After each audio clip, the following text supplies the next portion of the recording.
नमस्कार दर्शकों, आप सभी का बहुत बहुत स्वागत है हिंद किसान में। किसान आंदोलन को 100 दिन पूरे हो गए हैं और 100 दिन पूरे होने पर मामला जो है वो वहीं का वहीं अटका हुआ है। जो किसानों की मांगे हैं वो तीनों जो कृषि कानून है उन्हें रद्द किया जाए, एमएसपी को कानूनी जामा पहनाया जाए। वहीं सरकार का कहना है कि ये तीनों कानून जो है बहुत ऐतिहासिक हैं और एमएसपी का कोई लेना देना नहीं है। एमएसपी तो पहले से मिलती आ रही है और मिलती रहेगी, उसको लेकर कोई भी चिंता करने की जरूरत नहीं है। आइए समझते हैं, हमारे साथ दो खास मेहमान हैं। हमारे साथ हैं आज डॉक्टर तजामुल हक, जो कि सीएसीपी के फॉर्मर चेयरमैन हैं और एग्रो इकोनॉमिस्ट हैं, जो कि कई इंटरनेशनल ऑर्गेनाइजेशंस में काम कर चुके हैं, आईएलओ, एफएओ, वर्ल्ड बैंक और इसके अलावा नीति आयोग के भी एक एक्टिव सदस्य रहे हैं। आपका बहुत बहुत स्वागत है हक साहब। और हमारे साथ हैं किसान नेता चौधरी पुष्पेंद्र सिंह, जो कि अध्यक्ष हैं किसान शक्ति संघ के। आप दोनों का बहुत बहुत स्वागत है इस चर्चा में। हक साहब, सबसे पहले मैं आपके पास आना चाहती हूँ। 100 दिन हो गए हैं किसान आंदोलन में। किसानों की मांग है, सबसे बड़ी मांग, जो प्रबल मांग है, वो ये भी है कि एमएसपी दे दी जाए। मुझे याद है जब ये शुरुआत हुई थी किसान आंदोलन की, और शुरुआत में ही किसानों की ये मांग थी, जब 3 कृषि कानून सामने रखे गए थे, तो उनका ये कहना था कि जादुई छड़ी के तौर पे एक चौथा अध्यादेश भी ले आए सरकार। जब वो बिल के फॉर्म में थे तब तक ये तीनों कानून की, उससे जो है चीजें सॉर्ट आउट हो जाएंगी। फिर धीरे धीरे मांग बढ़ी, जब टकराव की स्थिति आई, बोला गया कि तीनों ही कृषि कानून को अब रद्द कीजिए क्योंकि नींव ही गड़बड़ पड़ गई है और अब हम इससे आगे नहीं जाना चाहते हैं। किसानों की प्रबल मांग अभी भी यह है कि एमएसपी को बाध्यकारी बनाइए। आप सरकार में रहे हैं, नीति आयोग में रहे हैं, सीएसीपी के फॉर्मर चेयरमैन रहे हैं, आप समझते हैं कि किस तरह से सही वाजिब जो दाम मिलना चाहिए किसानों को, लागत के आधार पर क्या दाम तय करती है सरकार, इन सब को ध्यान में रखते हुए क्या हम समझ सकते हैं आपसे कि सरकार की किस तरह की मजबूरी है जो सरकार बोल रही है कि हम आपको लिखित में नहीं दे सकते? लिखित में तो दे सकते हैं, उसमें शायद उतना प्रॉब्लम नहीं है। प्रॉब्लम मेरे ख्याल से सरकार को जो लगता है कि लीगल गारंटी की जो डिमांड है, इसको कानूनी तो ये बना जाए। अभी जो है एमएसपी है एज ए स्कीम, जिसको उसका इम्प्लीमेंटेशन जो है कंपलसरी नहीं है। कुछ जगहों पे पंजाब, हरियाणा, कुछ उत्तर प्रदेश, कुछ यूपी के पार्ट्स में उसको पैडी व्हीट को प्रोक्योर करते हैं एमएसपी पे, लेकिन एमएसपी का इम्प्लीमेंटेशन सारे जगहों पे सारे क्रॉप्स के लिए अभी भी नहीं है। किसानों का डिमांड है कि एमएसपी को हर एक क्रॉप्स के लिए हर एक एरियाज में और खास करके एक लीगल गारंटी के रूप में देखा जाए कि किसी भी कीमत पे एमएसपी से नीचे कोई चीज किसानों की नहीं बेची जाएगी या खरीदी जाएगी। तो वो कैसे करे, एक्चुअली सीरियस डिस्कशन इसी पे होना चाहिए। क्योंकि मुझे याद है, आज से नहीं मतलब 4-5 साल तो हो ही गए इस बात को, बल्कि मैं कहूँगा वो जैसे 2014 में नई सरकार आई थी, उसके बाद से ही ये चर्चा में आ गई थी।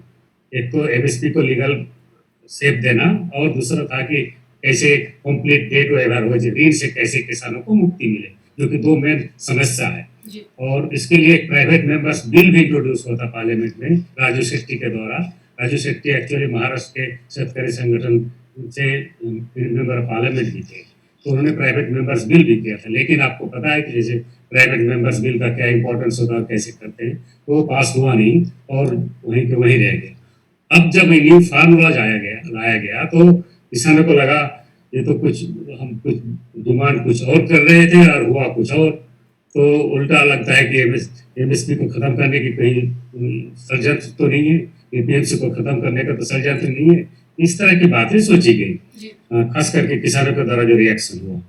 अब ये है कि सरकार कह तो रही है, प्रधानमंत्री जी ने भी कहा कई बार कि एमएसपी थी, है और रहेगी, इस पर कोई डाउट होना नहीं चाहिए किसानों को। और एपीएमसी भी रहेगी।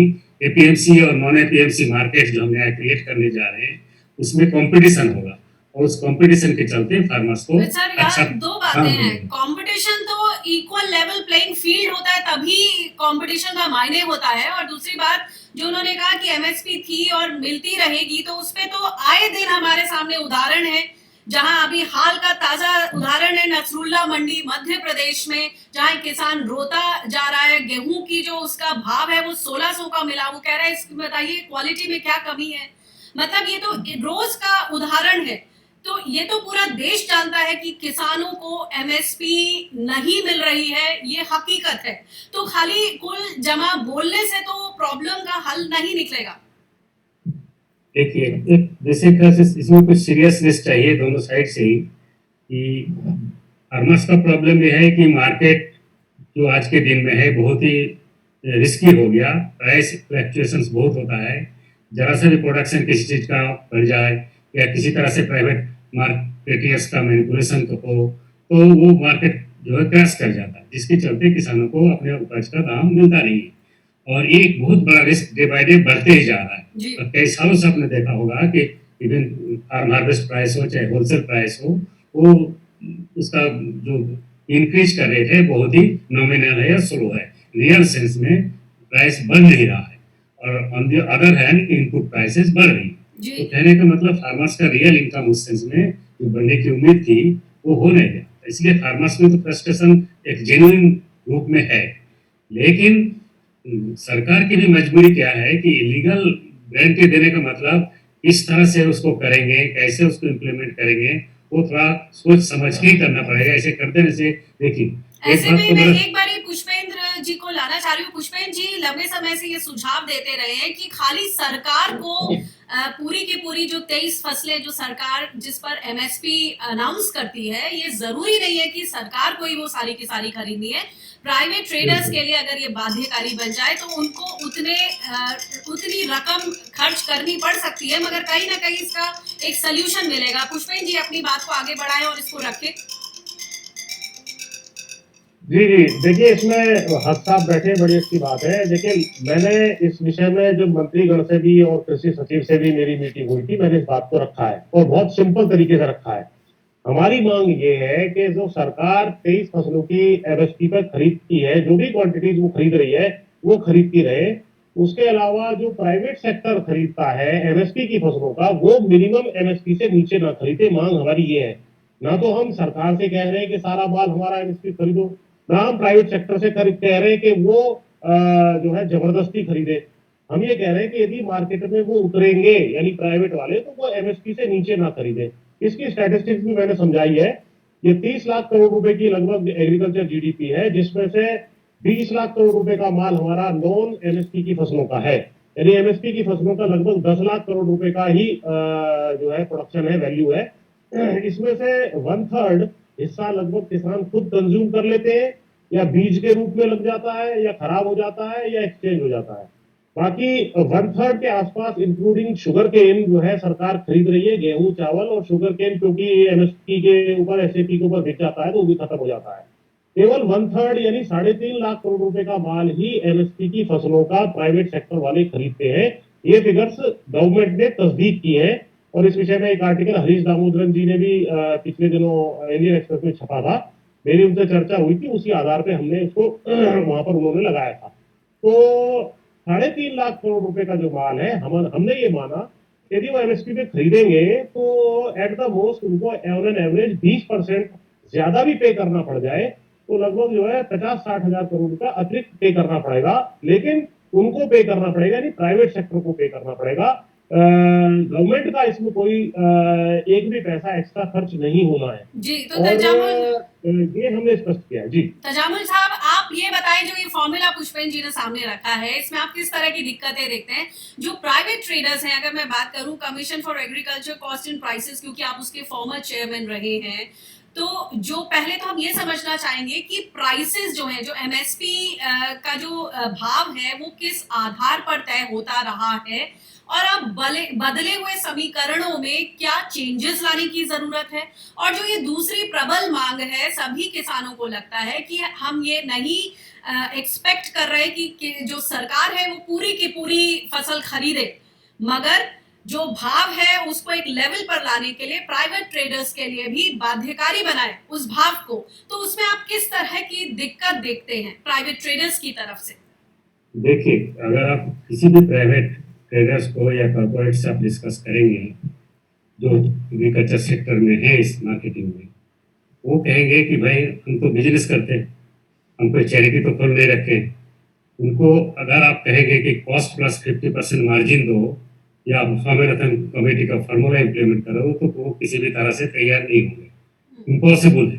कारण क्या है कि पहले हम लोग प्राइस जो फिक्स करते थे उसमें था कि मार्केट प्राइसेस को ही देखते थे कि डोमेस्टिक सेक्टर में क्या है, देश के अंदर बाहर क्या प्राइसेस है, क्योंकि अभी आज के दिन में इंडिया जो है ग्लोबल इकोनॉमी से लिंक्ड भी है, प्राइसेस बाहर कहीं कुछ है तो उसका भी इम्पैक्ट यहाँ पड़ता है।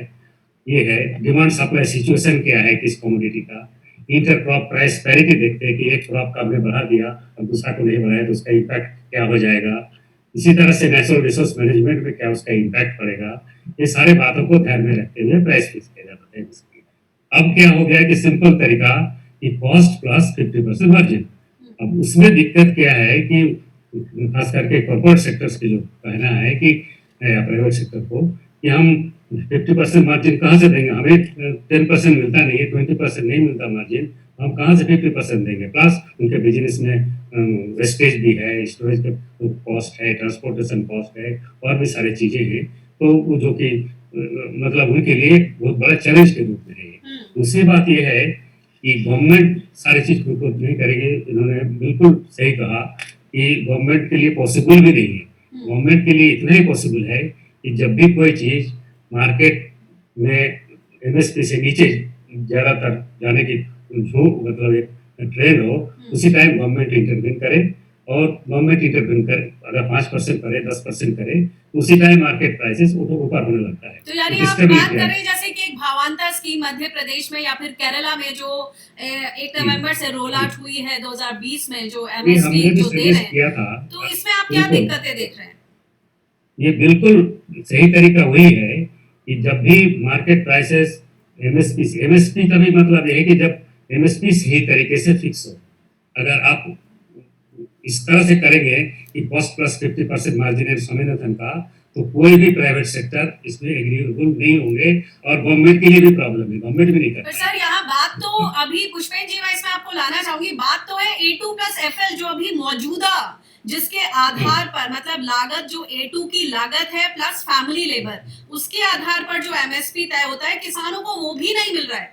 2 फसलों को छोड़कर उसके अलावा मक्का का हमने हाल देखा, चना का हमने हाल देखा, तमाम दालों का हमने हाल देखा, मतलब किसान जो है परेशान है। तो इसमें पुष्पेन जी क्या कहना है आपका, जो ये स्थिति बन रही है? देखिए, मैं ये कह रहा हूँ, रिपीट भी कर रहा हूँ, मार्केट में यदि प्राइवेट सेक्टर एंटर करता है, अपनी चॉइस से एंटर करता है, उसको 2 पैसे बचते हैं, तो वो एमएसपी से नीचे नहीं खरीदेगा, वो बार है। इसी तरह की बार है जैसे कि आपका मिनिमम वेजेस एक्ट में मजदूर के लिए बार है, उसके लिए भी इकोनॉमिक ये जो हक आप बता रहे हैं वो आर्गुमेंट क्यों नहीं होना चाहिए कि वो तो सस्ते मजदूर देना चाहते, तो अपनी फैक्ट्री बंद कर दें, वो उस व्यापार में ना उतरे, हमें कोई तकलीफ नहीं है, हम भी अपना क्रॉपिंग पैटर्न धीरे धीरे चेंज करते रहेंगे। दूसरा, इसी तरह का एग्जांपल मैं आपको दे दूं, TRAI के पास जब ये जियो वालों ने नीचे प्राइस कर दिए थे, तमाम जो ये कंपनियां हैं टेलीकम्युनिकेशन की, इन्होंने कहा है TRI में वो पेंडिंग है इशू के, मिनिमम प्राइस आप तो सारे चीजों का लगाइए, उनको मिनिमम सुरक्षा क्यों चाहिए, और सरकार खुद अपनी सुरक्षा के लिए सेक्टर रेट मिनिमम क्यों लागू करती है। यदि मेरा फ्लैट या अनिका एनर्जी हम दोनों आपस में खरीदना चाहें, 1 करोड़ के फ्लैट को 10 लाख रुपए में हम दोनों क्यों ना खरीद लें, उसमें क्यों घुसते हो सरकार को लेकर के कि हमारी सुरक्षा कीजिए। और अभी कोवैक्सीन के बारे में आपने मैक्सिमम के 250 रुपए में लगेगी, फ्री करिए, आपको जान बचानी है तो 1 लाख रुपए की वो वैक्सीन देगा आपको, आप खरीदिए। आप अगर उस तरीके से चलते, हम ये कह रहे हैं कि अगर बिस्किट वाले को पड़ता नहीं खा रहा C2+50 कॉस्ट पे, वो ना खरीदे, अपनी फैक्ट्री बंद करना चाहे बंद कर दे, हमें कोई आपत्ति नहीं है, हम उससे जबरदस्ती नहीं कह रहे कि खरीदे। लेकिन यदि वो खरीदने आएगा तो एमएसपी से नीचे जो C2+50% प्राइस हर साल जो भी C2+50% घोषित नहीं कर रहे हैं, ये जो भी कर रहे हैं, उससे नीचे ना खरीदे, इसमें कोई बहुत बड़ी आपत्ति नहीं है। और जो 50-60 हजार करोड़ रुपया है वो हमारी टोटल जीडीपी का मात्र 0.25% भी नहीं बैठेगा, तो इसमें क्या आपत्ति है अगर ये पैसा हमारे पास आ जाएगा। जो हमारी लूट मचती रही है, तो सारे आंकड़े हमारे जस्टिफाइड है, सरकार अपना जो खरीद रही है वो खरीदती रहे, किसान जो कंज्यूम कर रहा है वो करता रहेगा।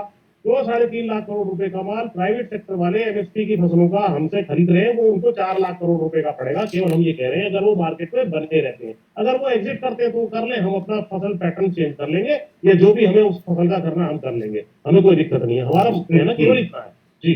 मेरा कहना है इसमें कि प्रैक्टिकल एक एक्सपीरियंस देखिए, आपको बता रहा, आप तो वेस्टर्न यूपी से ही हैं जी। और वेस्टर्न यूपी में गन्ना का ही देख लीजिए, गन्ना का अपने प्राइस फिक्स करते हैं, ट्रिपार्टाइट एग्रीमेंट भी होता है, एसएपी भी है, स्टेट एडवाइज प्राइस भी यूपी में है। उसके बावजूद भी उस प्राइस को एनफोर्स करने के लिए कोई आपके पास ताकत नहीं है। ताकत नहीं का मतलब कई सालों तक एरियस होता है। पेनल इंटरेस्ट को तो छोड़ ही दीजिए कि 14 दिन में अगर आप पे नहीं किया तो आपको पेनल्टी लगेगी, वो पेनल्टी तो छोड़ दीजिए, मूल जो प्राइस है वही नहीं मिल पाता कई सालों तक जी। अब ये जो प्रक्रिया है, एक तो आपने जब की इस तरह की गारंटी है, यहाँ गारंटी नहीं है वहां तो आप देख ही रहे कि क्या हो रहा है। क्वेश्चन ही है कि एमएसपी को प्रैक्टिकली देने में, मैं हमें शुगर मिल्स वाले से भी बात करते थे, शुगर मिल्स वाले कहते थे कि भाई अभी तो इंटरनेशनल प्राइसेस और लोकल प्राइसेस इतना डाउन हो गया कि हम कहाँ से पे करेंगे। लेकिन कभी कभी ये भी होता है जब प्राइसेस हाई होता है तब भी वो नहीं देते। मैंने कहा था उनको कि भाई 3 साल में 1 साल आपका हो सकता है खराब हो, 2 साल अच्छा हो, तो कम से कम आप देते रहेंगे तो एक ट्रस्ट बना रहेगा और आपका सिस्टम भी स्मूथली चलेगा। नहीं करोगे तो फिर गड़बड़ होगा। हुआ था 2008-9 को आपको एग्जाम्पल दे रहा हूँ मैंने उस टाइम भी कहा था कि आपने व्हीट का प्राइस बढ़ाया तो गन्ना का भी प्राइस बढ़ेगा। गन्ना का प्राइस अगर आप नहीं बढ़ाएंगे तो गन्ना का प्रोडक्शन कम हो जाएगा और शुगर प्रोडक्शन कम हो जाएगा। और शुगर प्रोडक्शन उस समय 24 मिलियन टन से लेके नीचे आ गया 14 मिलियन टन में। 15-16 2 साल ऐसे ही रहा, एक साल 14 पॉइंट समथिंग था और एक बार 16 मिलियन टन था और फिर मार्केट प्राइसेस फिर बढ़ने लगा। मैंने कहा आप तो 2 साल फायदा भी उठाते हो तो 1 साल नुकसान भी झेलो। तो वो जो एथिकल तो कहीं ग्राउंड ना है कहीं नियत उसको पे सवाल है। और अभी भी हम देखें तो इसमें जो इसमें इसमें एक इंटरवेंशन मैं ये करना चाहता हूँ। शुगर केन की बात अलग इसलिए है कि शुगर केन वहीं की शुगर मिल्स में जा सकता है, लेकिन हमारा गेहूं और बाकी फसलें कोई मद्रास से आके भी खरीद सकता है, कोई जो है विदेश वाला भी खरीद सकता है। शुगर केन के लिए इतनी ट्रांसपोर्टेबिलिटी नहीं है, उसको दूर जाके नहीं बेचा जा सकता है, उसको 15-20 कंपलसरी है कि किलोमीटर आपको बेचना है। पहली बात। दूसरा, वो एक रेगुलर कॉन्ट्रैक्ट है जो ऑनगोइंग प्रोसेस है। अगर किसान को कुछ डिले भी मिलता है पेमेंट, तो उसमें क्या है कि कोल्हू तो 100 रुपए कम खरीदता है, 325 का रेट है अभी यूपी में, तो कोल्हू तो कंसिस्टेंटली 225-200 में खरीदेगा अगर वो फ्लोर प्राइस ना हो। तो हम यही चाहते हैं कि वो फ्लोर प्राइस बना रहे। वैसे भी अगर हमने ये कहा कि भाई लाइसेंस के बिना गाड़ी नहीं चला सकते, बहुत लोग हैं बिना लाइसेंस गाड़ी चलाते हैं, वो पकड़े जाते हैं, चालान भरते हैं। तो केवल कानून बनाइए आप, बाकी हम उसको समझेंगे कि कैसे उसको किया जाना है, क्योंकि एक ट्रांजेक्शन होगी, वो खरीदेगा 3 दिन में पेमेंट करके, वो अपने घर, हम अपने घर, ट्रांजेक्शन क्लोज। हम साहब यहाँ बड़ी बात यह है कि जो सरकार है वो अपनी जिम्मेदारी से कैसे पल्ला झाड़ सकती है। जब आपने बोला कि कॉर्पोरेट्स आने को तैयार नहीं है, उनकी मजबूरियां किस तरह से समझने की उम्मीद कर सकते हैं हम किसानों से, जिन्हें साल दर साल अपनी खून पसीने की मेहनत का वाजिब दाम नहीं मिल पा रहा। कहीं ना कहीं संतुलन बिठाने की कोशिश है, होनी चाहिए। नहीं, बिल्कुल होनी चाहिए, लेकिन प्रैक्टिकली देखिए एक वेलफेयर स्टेट के तरीके से फार्मर्स को सपोर्ट चाहिए, सभी कहेगा। दुनिया में कोई भी ऐसा देश नहीं है कि स्ट्रॉन्ग सपोर्ट के बिना किसानी व्यवस्था ठीक ठाक से चलता हो, ये बात सही है। लेकिन जब प्राइवेट सेक्टर से आप एक्सपेक्ट करने लगेंगे डायरेक्ट इस तरह का, ये उनको एमएसपी पे ही खरीदना है और कॉस्ट प्लस 50% मार्जिन देना है, तो मुझे नहीं लगता है कोई प्राइवेट तो सेक्टर ऐसे में इस स्थिति में आप संतुलन को कैसे देखते हैं? संतुलन वाला फैक्टर कैसे आएगा, कैसे इंटरवेंशन होगा? 2 तरीका है उसका। एक मैं इंटरवेंशन इसमें करना चाहता हूँ, मेरे को कंप्लीट करने दीजिए 2 मिनट। आप अपनी बात रखिए। एक तो ये है कि ऑलरेडी हमने भवांतर स्कीम को इम्प्लीमेंट करने का कोशिश किया था। हम किसी कारण से अगर मार्केट में प्राइस नहीं दे पा रही है और प्राइस डिफरेंस है एमएसपी के साथ, तो गवर्नमेंट उस डिफरेंस को भरपाई करे, मतलब कॉम्पेंसेट करे। और एक काम गवर्नमेंट कितना कर पाएगी वो डिपेंड करता है उनके रिसोर्स के ऊपर। अगर बहुत ज्यादा डिफरेंस है तो सिस्टम फेल हो जाएगा, जैसे हुआ कई जगह ट्रेडर्स ने इतना मैनिपुलेट किया कि वो होने ही नहीं दिया। मध्य प्रदेश का भी एग्जाम्पल आपको दूं। लेकिन अगर ये कहा जाए कि किसी भी कीमत पे कॉस्ट से नीचे आपका हम ये नहीं करेंगे, प्राइस नीचे जाने देंगे नहीं। तो कॉस्ट तक का जो गारंटी है वो तो पॉसिबल है कि प्रोडक्शन कॉस्ट क्या है वो पॉसिबल है, लेकिन आप कहेंगे कि प्लस 50% मार्जिन, मेरे ख्याल से कोई भी प्राइवेट ट्रेडर्स चाहे कॉर्पोरेट्स भी हो वो एग्री नहीं करेगा। और गवर्नमेंट की बात वो सुने ही क्यों? गवर्नमेंट कौन होते हैं उनको पेनलाइज करने वाले? हम नहीं करते भाई। नहीं बिजनेस करेंगे तो आप कैसे फोर्स करेंगे उनको? और प्राइवेट सेक्टर का रोल देखिए, ये दूसरी चीज कि प्राइवेट सेक्टर का भी रोल बड़ा इंपॉर्टेंट है आज के दिन में एग्रीकल्चर में। आपके इंफ्रास्ट्रक्चर सेक्टर में जो वेयर हाउस का है, गोडाउन कोल्ड स्टोरेज का है, मार्केट यार्ड्स का है, या इस तरह का जो इंफ्रास्ट्रक्चर के जो मार्केट जरूरत है वो प्राइवेट सेक्टर ही आज के दिन में करेगा। सरकार के पास वो कैपेसिटी है ही नहीं। हर चीज हम अगर सोचे सरकारी करेगी तो तो पॉसिबल है यहाँ नहीं। पे सवाल कैपेसिटी का भी है और कॉम्पिटेंसी का भी है। जी पुष्पेंद्र जी, आप अपनी बिल्कुल बात बिल्कुल। रखें। इसमें एक इंटरवेंशन मैं ये करना चाह रहा हूँ। हमें पहले ये देख लेना चाहिए हम कितने पैसे की बात कर रहे हैं। अगर 30 लाख करोड़ रुपए की एग्रीकल्चर, 30-31 लाख करोड़ रुपए की एग्रीकल्चर जीडीपी है, तो साहब हम केवल 10% ऑफ दैट अमाउंट की बात कर रहे हैं। केवल हम 90% की बात नहीं कर रहे हैं। 90% तो पहले ही या तो सरकार खरीद रही है या फिर जो है प्राइवेट सेक्टर के हवाले। क्या इस 10% में भी आफत आ जाएगी उनके ऊपर? और उसमें हमने कहा है कि उसको प्रॉफिट नहीं हो रहा है। यदि उसको 50 रुपए 100 ग्राम बिस्किट 50 रुपए में भी उसको प्रॉफिट नहीं हो रहा है, फिर भी उसको 1975 की जगह हमारा गेहूं 1500 रुपए में भी चाहिए, तो वो बेटर है अपनी बिजनेस बंद कर दे। हम भी उसको उगाना बंद कर देंगे, हम कुछ और उगा लेंगे। आप इस आर्गूमेंट की तरफ बढ़िए। आप 10% खरीद रहा है, वो 90% तो पहले ही उसने हमें जिस रेट में वो देता है, हॉर्टिकल्चर है, फिशरीज है, मिल्क प्रोडक्ट्स है और तमाम चीजें वो बाहर है। सरकार अपना जो अमाउंट है वो खरीदती रहे। ये 3.5 लाख करोड़ रुपए का माल जो 10% है टोटल एग्रीकल्चर जीडीपी का, यही हमसे एमएसपी से नीचे को खरीदेगा।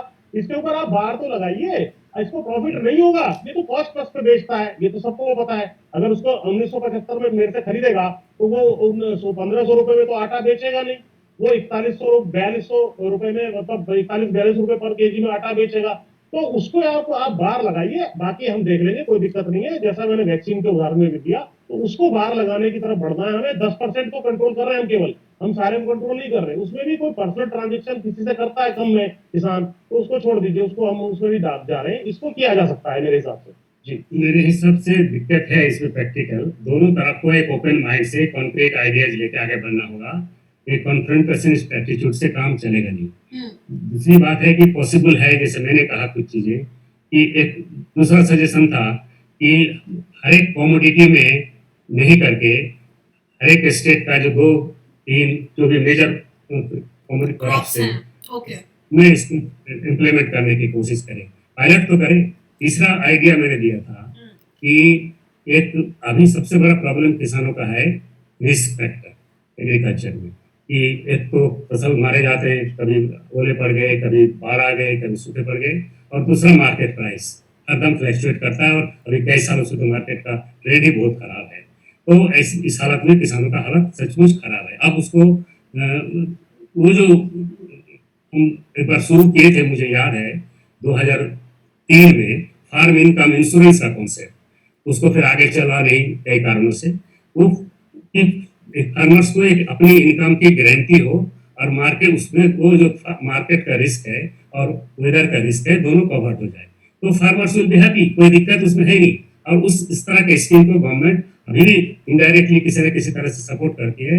उसी रिसोर्सेज के अंदर ही इसको इम्प्लीमेंट किया जा सकता है और इफेक्टिवली वो डिलीवर कर सर, सकते फार्मर हैं। इनकम की जहाँ तक बात है, ये बात होती रही है। कांग्रेस पार्टी ने भी अपने मैनिफेस्टो में न्याय योजना के नाम पर बोला था कि किसानों को सीधा एक मुश्त रकम मिल जानी चाहिए। तमाम एक्सपर्ट्स, जिसमें से पुष्पेंद्र जी भी शामिल हैं, आप सब जो कृषि से जुड़े हुए लोग हैं, आप लोग बोलते हैं कि जो सम्मान निधि है, किसान सम्मान निधि, वो असल में अपमान निधि, और उसको बढ़ाया दिया जाना चाहिए। और अगर डब्ल्यूटीओ के हिसाब से भी देखें तो उसे इस तरह की सब्सिडी नहीं खलती, बट जो एमएसपी के फॉर्म में जो सब्सिडी दी जाती है वो खलती है। तो एक तरह से ये भी मॉडल सामने आ रहा है, मगर उसमें एक ठीक ठाक रिस्पेक्टेबल अमाउंट किसानों को मिले तब बात बने। क्या कहेंगे पुष्पेंद्र जी? हाँ, इसमें मैंने बार बार ये कंसिस्टेंटली कहा है कि 6,000 रुपए की राशि को कम से कम 24,000 रुपए बनाया जाए। एक तो ये है। लेकिन फिर भी जब तक फसलों की सही कीमत नहीं मिलेगी, क्योंकि ये सारी की सारी 6,000 रुपए की राशि जो बन रही है वो 75,000 करोड़ रुपए बन रही है। इसको 24,000 कर देंगे तो 3 लाख करोड़ रुपए बनेगी। लेकिन यदि हमारा माल जो 30 लाख करोड़ रुपए का है वो 35-40 लाख करोड़ रुपए पे बिकेगा, यदि ये वाला फार्मूला हम कुछ लागू करते हैं या और थोड़ा सा बढ़ जाएगा, तो इसमें क्या आपत्ति है? इसमें किसी को आपत्ति नहीं होनी चाहिए। और सरकार को कहीं ना कहीं इस बात को मान लेना चाहिए।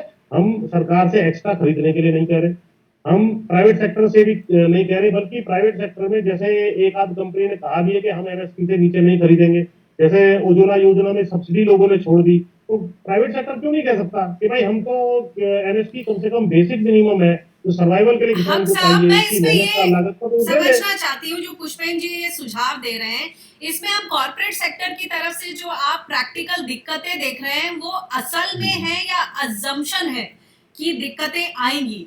क्योंकि जैसे कि कई प्राइवेट कंपनियां हैं, वो इस तरह के ऐलान कर चुकी है, या तो इस तरह का माहौल देख रहे हैं और जो उनकी एक स्ट्रैटेजी बोली जाती है कि शुरू में सही भाव दे दिया और बाद जब मार्केट में मंडियों का अस्तित्व खत्म हो जाएगा तो फिर भाव को नीचे गिरा देंगे, कोई बोलने वाला नहीं होगा। बिल्कुल सही है आपने कहा। एक तो प्राइवेट ट्रेडर्स में सबसे बड़ा प्रॉब्लम आज के दिन में है कार्टेलाइजेशन, कि अंडर डेवलप्ड एरियाज में तो किसानों को कुछ मिलता ही नहीं। एमएसपी की बात आप कर रहे हैं, जहाँ 1500 होता है वहाँ 1100 भी नहीं मिलता, और ये तो हकीकत है। और इस पे कोई कुछ नहीं कर रहे, नहीं कर पाएंगे। और खास करके प्राइवेट ट्रेडर्स में कार्टेलाइजेशन जो होता है, ये बांट लिए भाई, इससे ज्यादा 10 लोग मान लीजिए मेरे प्लेयर्स हैं, वो कह देंगे इससे ज्यादा प्राइस इस कमोडिटी का नहीं होगा, तो नहीं होगा, तो नहीं होगा, वो प्राइस फिक्स कर दिए। अच्छा, उस इस तरह की चीजों को आप क्या पेनल्टी देंगे, जेल भेजेंगे, क्या करेंगे? उसको तो नहीं कर सकते। अच्छा, उनका बिजनेस भी चलना है, बिजनेस नहीं चलेगा तो कितने लोग और अनएम्प्लॉय भी हो जाएंगे। और खास करके आप जैसे मैंने कहा कि कुछ एरियाज में तो प्राइवेट इन्वेस्टमेंट की, खास करके कॉर्पोरेट इन्वेस्टमेंट की जरूरत है। आज के दिन में कॉर्पोरेट इन्वेस्टमेंट एग्रीकल्चर में सिर्फ 2.3% है। और दुनिया में देखिए कि कहाँ कहाँ लोग पहुंच गए, इंक्लूडिंग एक छोटा सा कंट्री जो हमसे बाद में आजाद हुआ, साउथ कोरिया। वो आज के दिन में देखिए एग्रीकल्चर, उनका एवरेज फैमिली का 25,000 करोड़, $25,000 है पर कैपिटल, जो पर हाउस होल्ड इनकम है, पर वर्कर इनकम। हमारे यहाँ क्या है, $1,000 में फंसे हुए रह गए। तो कहने का मतलब एक तरीका होता है आगे बढ़ने का, कि आप उसको भी इन्वॉल्व बिना किए गवर्नमेंट के ऊपर डिपेंड करके खाली के बस ऐसे रेगुलेट करते रहे, कुछ करते रहे, उससे होगा नहीं, पॉसिबल ही नहीं है डेवलपमेंट। तो डेवलपमेंट के तरीके ढूंढने पड़ेंगे आपको प्रैक्टिकल वे में, कि किसानों को एक राहत भी मिले ढंग के, 5 साल 10 साल का एक फ्रेमवर्क में उनके बच्चों को एजुकेशन दिलाया जाए, अच्छा उसमें स्कूलिंग हो, उनको एम्प्लॉयमेंट मिले नॉन फार्म सेक्टर में, जहाँ इंडस्ट्री ज़्यादा डेवलप हो, सर्विस सेक्टर हो, ये सारी इसमें मैं बातें ये करना कहना पड़ेगा। चाह रहा हूँ, जी तो जी एक पुष्पेन, इंटीग्रेटेड वे में सपोर्ट देना पड़ेगा किसानों को एटलीस्ट 10-15 साल के लिए, सर और ये आगे भी। बातें बहुत सही आप कह रहे हैं, लेकिन ये बातें तभी हो पाएंगी जब सरकार सही नियत से इस तरह की कृषि नीतियां लाए। फिलहाल तो जिस तरह से सबको संशय है, जो किसान है खास तौर से, जो वो देख सकते हैं या डॉट्स को कनेक्ट कर पा रहे हैं भविष्य में, जो कि शायद अभी आम जनता नहीं कर पा रही है, उनको ऐसा लग रहा है कि कहीं ना कहीं खेती का विकास तो होगा मगर उसका जो मेन कैरेक्टर है किसान, वो शायद कहीं ना कहीं दूध में से मक्खी की तरह निकाल दिया जाएगा। पुष्पेन जी, आप अपनी बात नहीं, कहें। हाँ मैं ये कह रहा हूँ कि आज की तारीख में भी एग्रीकल्चर जीडीपी का वैल्यू वाइज केवल 10% ही खरीद हो रही है सरकार की तरफ से। तो आज कौन सा ऐसा काम है जो प्राइवेट सेक्टर नहीं कर रहा? बताइए। प्राइवेट सेक्टर को 95% तो आज ही प्राइवेट सेक्टर के हाथ हवाले में है। वही प्राइस अभी भी का आंकड़ा ले या 10% का आंकड़ा ले, जो शांता कुमार कमेटी कहती है कि एमएसपी पर 6 ज्यादा मार्केट प्राइवेट हाथ में है। बिल्कुल बिल्कुल बिल्कुल है, और वही उसको आप रोक नहीं सकते। और अभी प्रेजेंट तो ट्रेंड जो सर, जो है, मौजूदा व्यवस्था है एपीएमसी मंडियों की, उसमें जो गलतियां हैं, जो में एक फोड़ा है तो उस फोड़े की दवाई के बजाय पूरा का पूरा हाथ काट दिया जाए। नहीं ऐसा नहीं है। इसी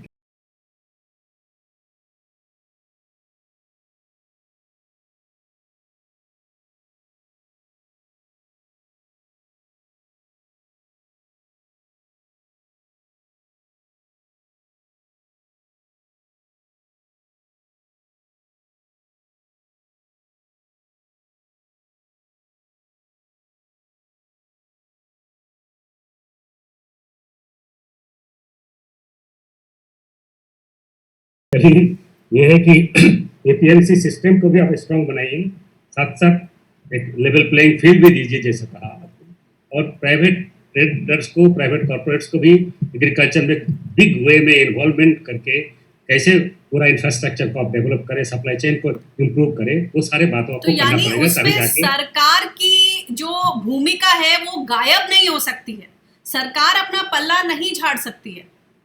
पल्ला नहीं झाड़ रही है सरकार, तो ये कह रही है कि हम जो कर सकते हैं कर रहे हैं, लेकिन प्राइवेट सेक्टर का रोल भी उसको रिकॉग्नाइज करके उनको ज़्यादा से ज़्यादा इनकरेज करना है, और वो एग्रीकल्चर सेक्टर में आके एम्प्लॉयमेंट क्रिएट करेगा, आपको मार्केट देगा, अच्छा प्राइस भी देगा। अब उसके लिए एक सबसे बड़ी जरूरी चीज़ है कि आपस में कंपटीशन हो, ज़्यादा large number of private players आए, ये नहीं कि कार्टेल करके मोनोपोली हाउस बना के जैसा मर्जी प्राइस फिक्स करे, वो नहीं होना चाहिए। कार्टेलाइजेशन के खिलाफ मैं हूँ, और गवर्नमेंट को तो इस लॉ में भी कार्टेलाइजेशन के खिलाफ रखना कौन चाहिए कि खड़ा होगा कैसे सर, मॉनिटरिंग कौन करेगा? चलिए मैडम, अब थोड़ा सा कर मुझे सकते भी हैं अपने उसको। कार्यक्रम में जाना है, जी कंक्लूड कर दीजिए। चलिए हम कर इसको सकते हैं। कंक्लूड करते हैं, ये एक ever going on going debate है। फिलहाल आज हम किसी उस तक नहीं पहुंच पाए हैं, शायद यही कारण है कि इतने समय से किसान आंदोलन चल रहा है, कुछ ऐसा ही रूप रहा होगा। किसान अपनी बात रख रहे हैं, सरकार अपनी बात रख रही है, और हम आशा करते हैं कि कहीं ना कहीं टेबल पर बैठकर आउट ऑफ बॉक्स सोल्यूशन की तरफ हम बढ़े, तभी ये समस्या का हल निकल सकता है। शुक्रिया बहुत बहुत, नमस्कार। जी थैंक यू, नमस्कार।